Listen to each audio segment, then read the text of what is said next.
네, 그럼 안녕하세요. 저는 뱅크샐러드에서 iOS 개발을 하고 있는 류성두라고 합니다. 반갑습니다. 네, 저는 오늘 이제 테크 스펙이라는 것으로 모두가 함께 성장하는 내용에 대해서 이제 얘기를 해보려고 하는데요.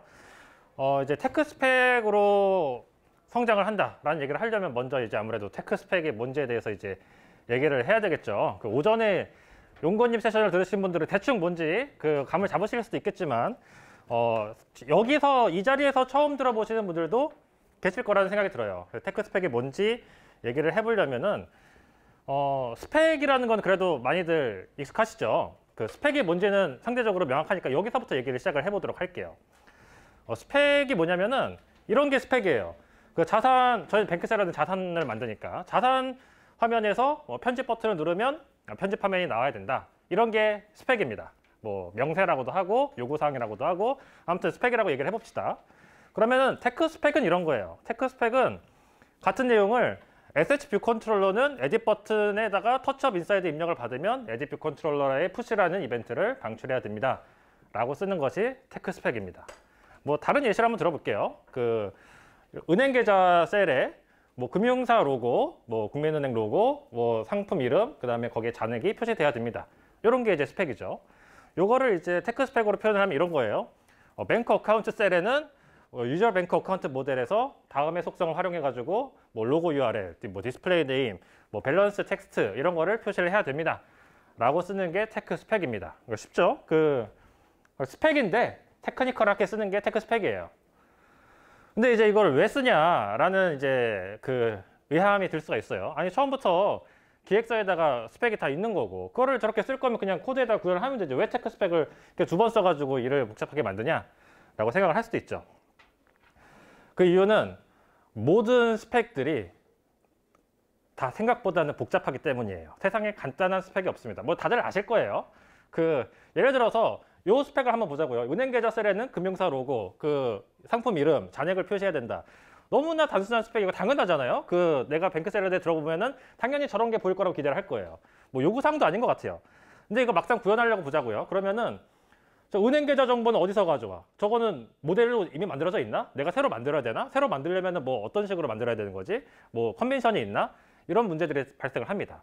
자, 이미 있다고 쳐봐요. 이미 있다고 치면은 유저 뱅크 어카운트라는 모델이 이미 있어. 그러면은 이거를 활용하면 될 것 같은데 이게 우연히 내가 원하는 속성들을 가지고 있는 건지 아니면은 정말로 내가 이걸 써서 앞으로 우리 비즈니스 로직이랑 같이 계속해서 쓸 수 있는 모델인지 이것도 알 수가 없어요. 근데 알았다고 칩시다. 알아가지고 이걸 쓰면 돼요. 근데 이걸 쓰면 보니까 이 안에 금융사 로고도 또 여러 개가 있어. 보니까 뭐 서클 버전이 있고 오리지널 버전이 있고 스몰 버전이 있고 라지 버전이 있어. 이 중에 뭘 써야 될지 각각이 왜 있는 건지 그 다음에 또 상품 이름도 보면은 원래 상품이 있을 거 아니에요? 그 금융사에서 원래 정한 상품. 또 유저가 별칭을 입력했을 수도 있고 그러면은 이 요구사항에서는 별칭을 보여줘야 되는지 원래 원본 상품을 보여줘야 되는지 그 다음에 또 이름이 길 때는 어떻게 해야 되는지 뭐 잔액도 마찬가지예요. 잔액도 말이 잔액이지 상품별로 굉장히 다양한 케이스가 있습니다. 뭐 예를 들어서 뭐 평가금이 있을 수도 있고 원금이 있을 수도 있고 출금 가능 금액이 있을 수도 있고 뭐 그냥 잔액이 있을 수도 있고 이게 또 마이너스 통장일 때 아닐 때도 달라요. 그러면은 이런 종류의 스펙들이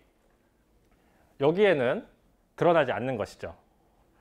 그래서 저 로고랑 상품명이랑 잔액만 보여줘라는 저 스펙만 듣고서 일정 산정을 시작하게 되면은 필연적으로 생각보다 더 짧은, 그러니까 필요한 것보다 더 짧은 일정 산정을 말하게 될 수가 없습니다. 그러면 무리한 일정을 하게 되고 그럼 무리한 일정을 말했으니까 이제 야근을 하게 되고 야근을 하니까 무리를 하고 그러니까 버그를 만들고 버그를 만드니까 또 일정이 어긋나고 또 버그를 만들 때문에 또 야근을 하고 또 그러니까 또 일정이 어긋나고 이런 악순환이 생기게 되고 여기서 번아웃이 오게 되는 것이죠.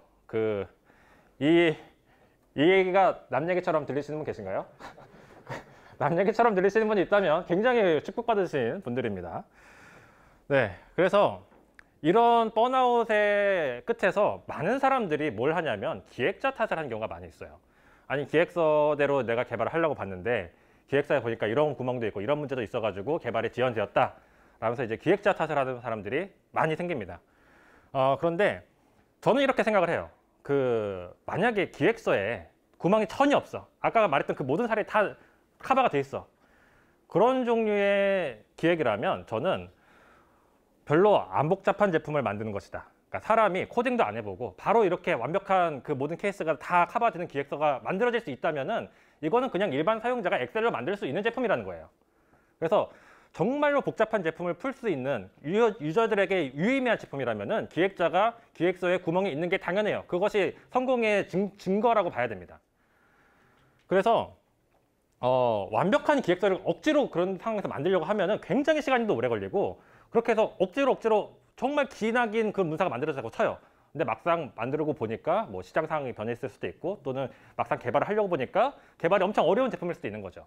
그래서 기획자는 제품을 기획하는 사람이다 라고 저는 생각을 합니다. 완성을 하는 거는 우리 모두가 뭐 디자인 차원에서도 의견을 줘가면서, 테크 차원에서 그 의견을 줘가면서 함께 완성을 하는 거라고 생각을 해요.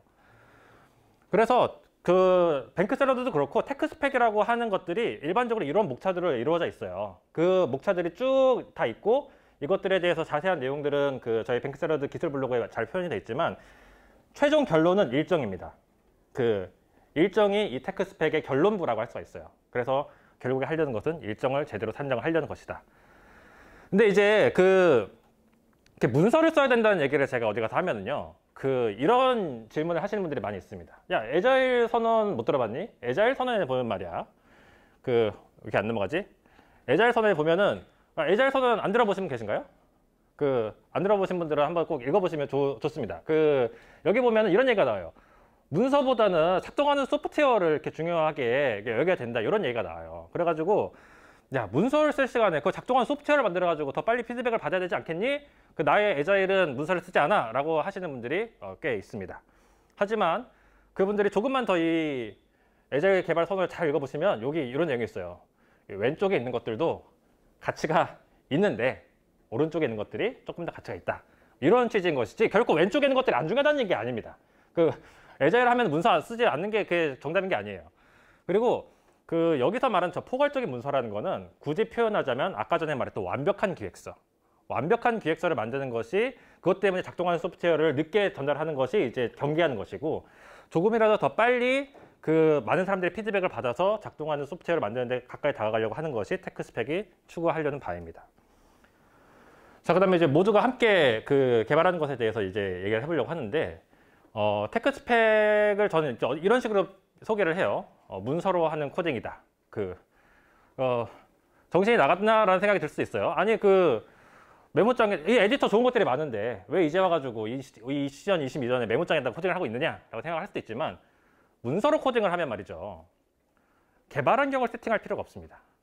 빌드 환경을 세팅할 필요가 없어요. 환경 변수도 필요가 없고 루비도 필요가 없어요. 그래가지고 맥북을 쓸 필요도 없고 엑스코드를 깔 필요도 없고, 뭐 빌드 환경 구성에서 뭐 무슨 루비에 뭐 어떤 버전을 깔았더니 또 이런 문제가 생기지가 않습니다. 즉 iOS 개발자가 아니더라도 다른 개발자 내지는 다른 직군들 모두가 함께 이 코딩에 참여를 할 수가 있다는 뜻이에요. 이렇게 안 넘어가지? 그래서 실제로 테크스펙에 보면은 굉장히 다양한 사람들의 피드백을 받을 수가 있습니다. 예를 들어서 제가 만든 저 변수 이름, 뭐 커스텀 넷 월스가 의미가 전달이 뭐 더 이렇게 잘 안 되는 것 같다, 뭐 이런 종류의 피드백에 대해서, 여기 이제 문규님은 저희 CTO 분이신데 iOS 개발자가 아니에요. 서버 개발자 분이시지만 이 변수명이 뭐 영어의 어법에 의하면 이런 방식이 더 적절할 수 있을 것 같다라는 피드백을 이렇게 줄 수가 있고요. 또 여기 데이터 사이언티스트 분들한테도 뭐 이런 종류의 분석은 뭐 이런 식으로 했을 때 훨씬 더 제대로 될 수 있지 않을까라는 스펙을 같은 문서 안에서 주고받을 수가 있습니다. 그리고 또 서버와 클라이언트 사이, 아까 오전에 주제이기도 했었는데, 서버와 클라이언트 사이에서도 어떤 로직의 어떤 책임을 클라이언트가 가질 것인지 서버가 가질 것인지, 둘 사이 소통을 어떻게 할 것인지 같은 것도 테크스펙에서 다뤘을 때 훨씬 더 빠르고 효율적으로 그러니까 코딩 없이 할 수 있는 중요한 주제 중에 하나죠. 그리고 여기 잘 보이실지 모르겠는데, 테크스펙이란 건 말이죠, 최종적으로는 테스트 코드 같이 나와야 돼요. 아까 보셨잖아요. SH 뷰 컨트롤러가 뭐 터치업 인사이드 받았을 때 뭐 에딧 뷰 컨트롤러를 푸시해야 된다. 이거는 테크스펙의 문서로도 쓸 수 있지만 결국에는 이게 테스트 코드로 다 표현될 수 있어야 됩니다. 그래서 당연하게도 테스트 코드로 결국에는 모든 테크스펙이 표현이 되게 돼요. 마지막에는. 그러면은 QA 분들한테서도 여기에는 이 테스트 케이스가 뭐 빠져 있거나 들어가 있거나 뭐 테스트 케이스에 뭐 엣지 케이스들 이런 것들이 더 고려해야 된다는 피드백을 QA 엔지니어들로부터도 받을 수가 있고요. 또 뱅크샐러드처럼 이제 디자인 시스템 혹은 이제 프로덕트 랭귀지를 쓰는 팀들에서는 디자이너분들도 이 컴포넌트는 원래 이 디자인 컴포넌트를 쓰려고 했었는데 뭐 이런 이유로 이런 기획이 바뀌어가지고 이 컴포넌트를 쓰게 될 것이다. 뭐 이런 종류의 피드백도 디자이너분들로부터도 받을 수가 있습니다. 그래서 테크 스펙을 작성을 하고 나면 말이죠. 우리가 코딩을 하는 데 있어서 창의력이 필요한 문제들은 거의 대부분 해결이 되어 있어요. 그 창의력이 필요한 문제들이 뭐가 있냐, 우리가 코딩을 할 때 있어서 대부분 보면은 변수명을 짓거나 인터페이스를 디자인하는 일들이에요. 사실 이게 제일 오래 걸립니다. 실질적으로도. 사실 우리가 코딩을 막 하고 해도 이게 변수명을 이 구조로 하는 게 좋을까, 인터페이스를 어떻게 설계하면 좋을까, 이거에 시행착오에서 많이 걸리는 거지, 막상 그게 확정되고 나잖아요. 막상 완성되는 코드는 몇백 줄 안 돼요. 그렇게 해서 고민을 해가지고. 그래서 이 모든 창의력이 필요한 문제들이 다 결국에 여기서 해결이 됐기 때문에 창의력이 필요하다는 얘기는 뭐냐면 거꾸로 불확실하다는 거예요. 그 창의력이라는 게 그렇잖아요. 그 창작의 고통, 이게 그 오늘 아침에 악상이 막 쥐어짜내면 악상이 나오고 그러면 그게 그 창의력이 아니잖아요. 그 창의력이라는 거는 불확실한 것이다. 그리고 불확실한 요소들이 모두는 아니죠. 거의 대부분 해결이 됐을 때에서야 비로소 일정 산정이라는 것이 가능한 겁니다. 그런데 그렇다고 해서 수정사항이 또 안 생기는 건 아니에요. 이렇게 해도 결국에 또 계속해서 수정사항은 생깁니다. 우리 애자일 선언에 보면 이런 원칙이 있어요. 비록 개발의 후반부일지라도 요구사항 변경을 환영해야 된다. 이 말이 왜 있겠어요? 보통 요구사항 변경이 개발 후반부에 많이 나와서 그래요. 그래서 이거를 환영할 수 있으려면은 개발 중에 스펙이 변경되는 걸 모두가 인지하는 것이 굉장히 중요합니다.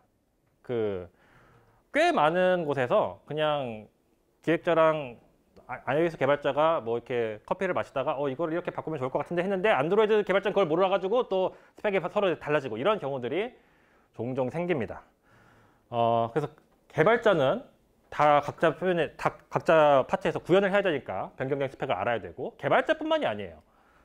QA 엔지니어도 테스트 케이스를 업데이트 해야 돼요. 변경된 스펙에 따라서. 그리고 또 디자이너도 CR을 업데이트 해야 돼요. 그리고 또 데이터 분석가도 가설을 다시 세워야 돼요. 그러니까 개발의 후반부에 변경이 생기면은 굉장히 많은 사람들이 여러 가지 일들을 다 해야 됩니다. 그래서 이 변경사항들 다 같이 하는 게 굉장히 중요한데, 이거를 해결하는 게 기시예요. 버전 관리, 형상 관리라고 하는 것이 이 문제를 해결하려고 애초에 만들어진 거거든요. 그런데 많은 사람들이, 요건 약간 꿀팁 같은 건데, 많은 사람들이 이게 개발자들이 겪는 문제고 개발자들이 이 도구를 활용한다라고 생각을 해요. 하지만 이 문제는 모든 IT 직군이라고 할 것 없이 모든 직군이 다 겪는 일이고, 그렇기 때문에 아레아 한글이건 구글 오피스건 피그마건 다 이런 형상 관리, 버전 관리를 어떤 형태로든 다 지원을 하고 있습니다. 그래서 구글 오피스 같은 경우에는 저희 이제 개발의 후반부에는 어떤 변경사항이 생기잖아요. 그러면은 제한 기능이라는 게 있어요. 그래서 제한 기능이라는 걸 써가지고 원래는 올림이었는데 버림으로 이제 바꾸겠다라고 이렇게 제안을 하고 나면 매일 아침 스크럼 때마다 다 같이 모여서 리뷰를 하고 거기에 대해서 인지를 한 다음에 요거 체크박스 누르면 머지가 되는 거죠. 머지를 하게 됩니다. 피그마에는 아예 브랜치 기능이라는 게 있어요. 요거는 상대적으로 좀 최근에 생긴 건데, 브랜치를 따가지고 컴포넌트 이름을 갖다가 제안을 해가지고 그거를 머지를 하고 나면은 나중에 이렇게 git 히스토리처럼 언제 누가 무슨 커밋 메시지로 머지를 했는지가 다 보이게 됩니다. 그래서 이런 식으로 문서를 구글에 쓰건 피그마에 쓰건 아래 한글에 쓰건 어딘가에 쓰든 건 상관없이 이런 식으로 다 함께 버전 관리를 할 수가 있어요. 이게 코딩이지 딴 게 코딩입니까? 변수명을 생각을 해가지고 제안을 해가지고 브랜치를 따가지고 머지를 해가지고 스펙을 완성을 시키면 이게 코딩인 거죠. 그래서 이 코딩이라는 것은 적어도 테크 스펙 차원의 코딩은 모두가 함께 할 수가 있다라는 얘기를 드려드리고 싶어요. 그 다음에 이제 오늘의 세션이 이제 결론 같은 건데, 테크 스펙으로 함께 잘하기잖아요. 잘하기 얘기를 이제 왜 여기서 가져왔느냐. 이렇게 함께 코딩을 하게 되면은 더 빨리 함께 잘할 수가 있습니다. 왜 그러냐. 여기 좀 빠졌네. 아무튼 토마스 홉스 아시나요? 리바이어던이라는 걸 쓰신 분인데, 이분이 리바이어던이라는 책에서 이렇게 얘기합니다. 개인의 능력은 다 고만고만하다 라고 얘기하진 않으셨고요. 그분이 정확히 하신 말씀은 되게 적어왔는데, 그 사람은 날 때부터 평등하다. 자연은 인류를 육체적, 정신적 능력에 평등하게 창조했고, 남보다 더 강한 육체를 가진 사람도 있고 두뇌전이 좀 빠른 사람도 덜어 있지만 모든 능력을 다 종합해 보면은 다 고만고만하다. 그 있다 하더라도, 그러니까 편차가 있다고 하더라도 다른 사람보다 더 월등한 이익을 주장할 만큼 두드러지진 않는다라는 내용이 있습니다. 이거는 사실 뭐 주변에 뭐 천재가 있느냐 없느냐 뭐 그런 얘기도 하지만 사실 그런 사람이 별로 있지도 않고, 있다고 하더라도 사실은 다른 사람들과의 상호작용 속에서 그 가치를 발현하는 것이기 때문에 기본적으로는 개인의 능력은 다 고만고만해요. 그런데 우리가 보면은 실질적으로 훨씬 더 뛰어난 퍼포먼스를 보이는 사람들이 있잖아요. 그런 사람들은 뭐가 다른 걸까? 요거는 이제 비고프스키의 그 근접 발달 영역 이론이라는 건데, 그 사람이 학습자가 혼자서 도달할 수 있는 범위는 되게 한정돼 있어요. 근데 그 영역 밖에는 그 다른 주변 사람들이 비계를 놔줬을 때 그 너머로의 성장이 가능한 겁니다. 그러니까 얼마나 사람이 자기가 개인이 혼자서 성장할 수 있는 거 넘어서 성장하려면은 결국에는 피드백을 받아야 돼요. 이렇게 안 넘어가지? 우리가 성장을 한다는 거는 결국에는 혼자서 고민하고 하는 것도 다 필요하겠지만 그건 당연히 다 같이 하는 거고, 추가적으로 더 뛰어나게 성장을 하기 위해서는 피드백을 얼마만큼 얼마나 더 이른 시점에 더 자주 더 빨리 이렇게 안 넘어가냐 더 많은 사람들로부터 받는 것이 되게 중요합니다. 그 더 많은 사람들로부터라는 거가 되게 중요한데, 더 다양한 관점에 대해서 피드백을 받는다라는 것이 굉장히 중요해요. 그냥 내가 맨날 나랑 같이 코드 리뷰하는 iOS 개발자들로부터도 물론 많은 도움을 받을 수가 있겠죠. 하지만 그 사람들이 보내줄 수 있는 시야에는 굉장히 한계가 명확합니다. 나랑 완전히 다른 언어권에서 살았던 사람들, 나랑 완전히 다른 고민을 했던 사람들, 나랑 완전히 나이가 다른 사람들, 이런 사람들로부터 그 피드백을 받아야지. 변수명이라는 게 말이죠, 내가 직관적으로 읽을 수 있는 건 별로 안 중요해요. 사실 그렇게 생각하면 그냥 상수로 코딩해도 되거든요. 근데 변수명을 짓는 거는 모든 사람들이, 대부분의 사람들에게 직관적으로 익히려고 변수를 우리가 쓰는 거예요. 그 직관적인 변수명을 그래서 만들려면은 많은 사람들한테서 피드백을 받고 내 것으로 하는 것이 중요합니다. 그래서 그 과정에서 더 보편적인 인터페이스, 더 제대로 된 튼튼한 인터페이스를 만들 수 있는 것이고, 그것이 가장 중요한 성장의 속도라고 생각을 합니다. 그래서 요거는 여기서부터는 약간 저희 회사 자랑인데, 이제 테크 스펙이라는 걸 또 문서를 쓰고 나면은 다른 종류의 성장도 가능하게 돼요.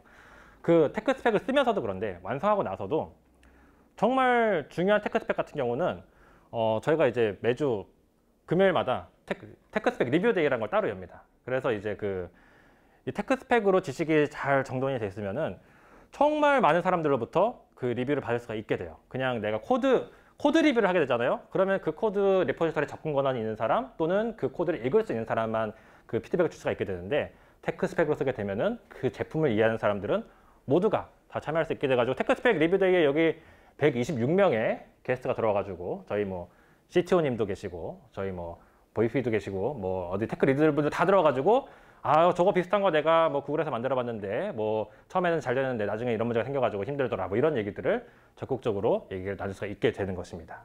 그래서 테크 스펙을 통해서 정리를 하자면은 문서를 통해서 받을 수 있는 피드백의 종류와 질이 굉장히 많다. 뭐 변수명도 그렇고 인터페이스, 뭐 컨벤션에 대한 것도 그렇고요. 그 다음에 그 테스트 코드에 대한 것도 더 피드백을 잘 받을 수가 있습니다. 그리고 문서를 통해서 변경사항을 훨씬 더 잘 관리를 할 수가 있다. 그리고 문서를 통해서 지식을 전파하는 것이 가능해진다 라는 것이 이제 정리라고 할 수가 있겠습니다. 네, 여기까지 제가 테크 스펙에 대해서 간단하게 짚어봤는데요. 네, 여기까지가 이제 제 발표고요. 질문이 많이 있지 않을까 싶어가지고 질문 있으신 분들 질문해 주시면 감사하겠습니다. 네. 테크 스펙은 iOS, 안드로이드 따로 작성하냐고요? 아주 좋은 질문입니다. 옛날에는 그렇게도 작성을 했었는데 그렇게 되면 또 파편화가 또 스펙이 달라지게 되는 경우가 생기더라고요. 그래서 기본적으로는 공통 테크 스펙을 씁니다. 그 공통 테크 스펙을 써서 인터페이스 디자인도 그 뷰 모델, 어떤 화면을 모델링하는 뷰 모델 같은 것도 다 같이 공통적으로 맞추고, 그런데 그럼에도 불구하고 각 플랫폼별로 고민해야 되는 문제들이 다를 수가 있죠. 프레임워크랑 접하는 부분들에 대해서는 어떤 식으로 어떤 프레임워크를 쓸 건지에 대해서는 서로 다른 고민을 하기 때문에 그 부분들에 대해서는 각자 플랫폼별로 이렇게 테크 스펙을 쓰기도 합니다. 하지만 대부분의 경우에는 공통 테크 스펙 안에서 결단이 나는 것 같아요. 그러니까 인풋, 아웃풋, 요 입출력을 다루는 그런 스펙들 같은 경우에는 플랫폼별 테크 스펙이 중요한데 어플리케이션 단에서는 대부분 공통 테크 스펙 안에서 결판이 나는 것 같습니다. 네. 테크 스펙은 문서로 코딩을 하는 거라고 하셨는데 실제로 테크 스펙 안에 뭐 변수명은 이렇게 짤 것이다, 인터페이스는 이렇게 구성할 것이다를 다 적어주셔서 그거를 통해서 피드백을 받아요. 네, 맞습니다. 그래서 다 코딩을 정말 코딩처럼 한다고 생각하고 합니다. 네. 도입하시면서 장점들은 지금 되게 많이 들었는데 느꼈던 단점은 사실 저는 단점은 못 느꼈고 굳이 따지자면은 도입할 때 아마 힘들었던 것 같아요. 저는 이게 뱅크샐러드에 정착이 된 다음에 왔거든요. 그래서 사실 저는 되게 자연스럽고 이게 새롭네 하면서 뭐 즐거운 마음으로만 받아들였었는데 아마 이걸 처음에 도입을 했을 때는 굉장히 반발도 심했던 걸로 알고 있어요. 그 당시에 CTO 분께서 굉장히 강력하게 밀어붙이셔가지고 이제 자리가 잡은 걸로 이제 생각을 하고 있는데, 근데 그래서 제 생각에는 이거를 만약에 우리가 도입을 한다고 하면은 야 내일부터 테크 스펙 쓰자라고 하면은 다들 싫어할 거예요. 안 하던 걸 해야 되니까 다들 싫어할 것이지만 제 생각에는 이거를 테크 스펙을 쓰자라고 하면서 우리 회사에서 시작할 필요는 없을 거라고 생각이 들어요. 내가 그냥 나 스스로부터 이 문서를 먼저 한번 써본다. 인터페이스를 먼저 정리해보고 이 계획대로 그다음에 이거를 리뷰해달라고 요청을 하는 거죠. 그래서 이 리뷰를 요청을 해본 사람들은 그럼 나도 다음에 저런 식으로 리뷰를 요청해봐야겠다. 그럼 더 피드백을 좋은 걸 들을 수가 있겠지. 이런 식의 경험들이 쌓여갔을 때 야 너도 나도 테크 스펙을 이렇게 써가지고 리뷰를 받고 왔는데 우리 이거를 아예 프로세스화 시켜보는 건 어떨까? 이런 식으로 얘기해보는 것이 스무스하게 도입할 수 있는 방향이지 않을까 하는 생각이 듭니다. 네. 테크 스펙을 쓰시면서 저희가 지금 가장 곤란한 처리를 못하고 있는 것 중에 하나가 히스토리 관리예요. 그러니까 예를 들어서 굉장히 테크 스펙을 작성을 했는데 두세 달 뒤에 다시 테크 스펙 수정이 돼야 될 경우 그렇게 관리 포인트가 또다시 생기는 부분이 있는데 그런 건 좀 어떻게 좀 해결을 하고 계시나요? 네. 문서가 만들어졌는데 3개월 뒤에 스펙이 바뀌어가지고 문서가 업데이트 안 된다. 이런 문제에 대해서 얘기를 해주셨는데 저는 업데이트 안 합니다. 업데이트 안 하고 테크 스펙이랑 문서마다 종류가 달라요. 정말 명세를 최신화돼야 되는 그런 명세, 퍼블릭한 그런 문서들이 있고요.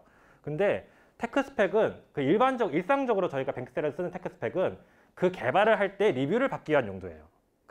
그래서 PR이 머지 될 때 얘의 수명은 끝난다고 봅니다. 기본적으로. 그래서 테크 스펙을 보고 이 인터페이스는 이런 식으로 돼 있네. 나도 이런 식으로 써야겠다는 기대는 하지 않아요.